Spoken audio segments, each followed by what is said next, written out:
Hi friends, today we'll talk about how to fix or how to solve the problem of not working on the application of SayHi. You click on settings,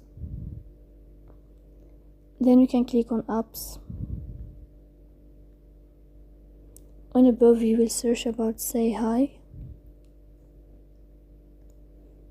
Then you can click on first stop and you can click OK. After that you'll enter to the window of storage. Here you can click on clear cache. Don't click clear data because that can delete your account. In the end you can turn off your phone and you can turn on your phone again. So please don't forget to support us by like and subscribe. See you next time in another video.